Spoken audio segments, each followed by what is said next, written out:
This is the default weapon, so you can't really compare it to anything. This is more so the baseline to which everything else gets compared.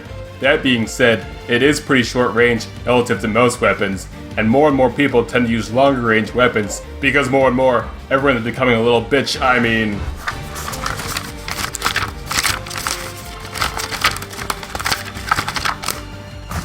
it is strategically more effective. So in a lot of situations, if you're going head to head with someone else, you're gonna get zoned out. A lot of people think that you're probably better off using the N-Zap due to its similar range and superior strafing ability because the weapon doesn't weigh as much, so you run faster while you're shooting. I neither agree nor disagree, just like when people ask me if I prefer Avatar or Legend of Korra.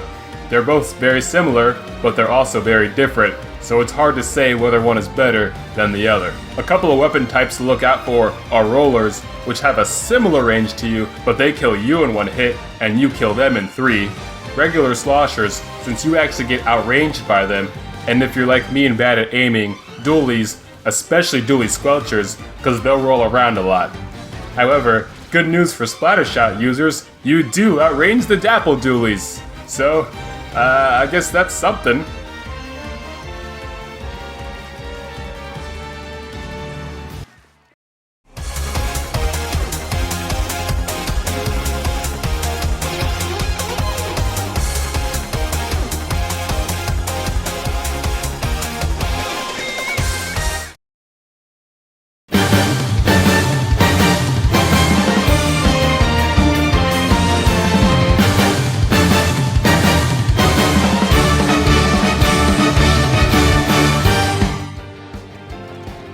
This is a basic AF weapon, and yet we see a lot of people using it, and that's because it's really good at both turfing and killing. A high rate of fire and being a consistent 3-shot kill means that's one of the fastest kill times in the entire game. Combine that with good mobility around the map and versatility in its sub and special options, and this weapon is designed for people who just want to slay. Just like Beyonce!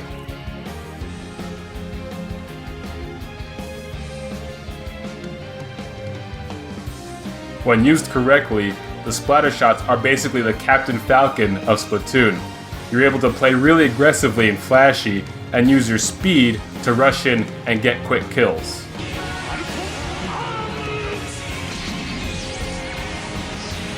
It's definitely one of those, you see someone, they're dead weapons.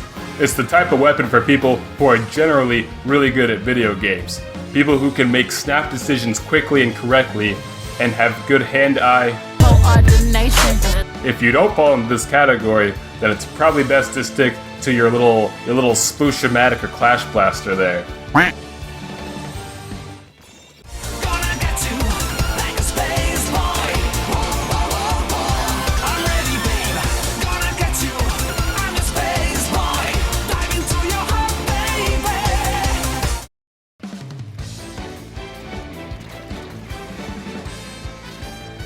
The Splattershot has a really high rate of fire, which is great because even if you're bad at aiming, you can just keep shooting and eventually you'll get your 3 hits in. If your enemy starts to run away, use your speed to run them down. You gotta play aggressive and pursue your target the same way my dog pursues the Labo robot. I think the dog's gonna attack it. No! Captain! Captain, it's not a toy! Being good with this weapon means being good at Splatoon fundamentals, so maybe play the single player first, and Octo expansion if you have it. When using the Octoshot or any Splattershot in combat, the key is playing smart. If they're playing checkers, you're playing chess. If they're off playing Splatoon 2, you gotta be playing Octopath Traveler. Never forget those 8 characters. Here I go! You generally gotta play aggressive, but remember sometimes you gotta heal up before you rush back in. Sorry. Now the true lesson begins! He's all about the damage output, so you can use bombs and quick aiming to do big boy damage on multiple opponents. I won't hold back! She's a merchant, she manages her wares, and you gotta manage your resources like your ink tank levels, your sub, your special, so try not to overextend. Look, it's not a perfect metaphor, alright? My blade is unbending! You can take a couple hits, but you're not invincible, so make sure you get the kill on them before they get the kill on you. Primitive. Watch me now. You can use your agility and dance around your opponents. There's a technique that me and other players like to use where, if you're getting shot at and ink starts to surround you, you can quickly alternate between spraying little ink spots on the ground and swimming through them to get away. I refer to this move as the blblblblbl, and it can be accomplished by pressing every button on the controller at once. Effort. Alrighty! He's a chemist, so you gotta keep your eye on your fluid levels and your ink tank, especially if you like to use a lot of bombs or you're going for a lot of map control. Fairy. I'm ready. Are you? Be sneaky like a thief and steal the victory away from the other team. Henny. Holding back nothing. Don't forget about your animal buddies, in this case, the other squiddos on your team. Teamwork makes the dream work. Also, she's a hunter and best girl, so you know, hunt down the opposition with great precision. One thing that helps is jumping before you shoot and aiming downwards. It makes it harder for your target to hit you back. Okay, so the Splattershot and Heroshot are the exact same weapons, and the Tentatek and Octoshot are the exact same. They're the same weapons, Hannah! When it comes to which variant of the weapon to choose, like with all weapons, it largely comes down to what version of the game we're in, and what has been recently buffed or nerfed, and ultimately comes down to personal preference. That being said, you're gonna want to pick the Tentatek/Octoshot. Burst bombs aren't bad. If someone's out of your Splattershot range, you can pester them from a distance with burst bombs. Also, if you shoot someone twice and then they leave your range, you can finish them off with burst bombs provided you have enough ink. Burst bombs can even help you perform the blblblblbl. But I mentioned this when talking about the Tri-Slosher. Burst bombs need to do max damage in order to be really effective, and it's hard to do max damage with them against a moving target, and in most matches, you're exclusively going to be fighting moving targets. And with Splashdown as the special, it's not gonna go great. At lower levels of play, or in the right situation, or at the end of a super jump, then sure, Splashdown can get you a couple of free kills. It's the closest thing this game has to a get out of jail free card. But this game ain't no Monopoly! You can even combo Splashdown with burst bombs. If you use a Splashdown and your target succeeds on their dexterity saving throw, it only takes partial damage. You can easily finish them off with a quick burst bomb, especially because your ink tank will be completely refilled immediately after using your special. But at higher levels of play, most people are either really good at dodging splashdowns, or can easily take one out while you're defenseless in midair, so it's best not to rely on it. It's a special that gets you killed half the time. I mean, what did you expect? It's abbreviated SD for a reason. But the Tentatek's kit is just better.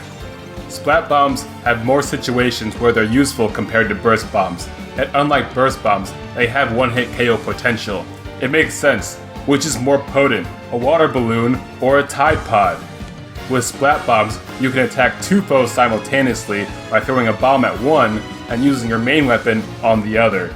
You can just chuck them and roll them whenever you want, and they'll get your free kills off screen.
And with Inkjet, your range becomes even longer and lets you threaten targets that your main and sub-weapons would have no chance of otherwise reaching. It's almost like your Tentatek turns into a blaster, wherein if you miss the shot, you still do some damage, but if you hit, you do all the damage.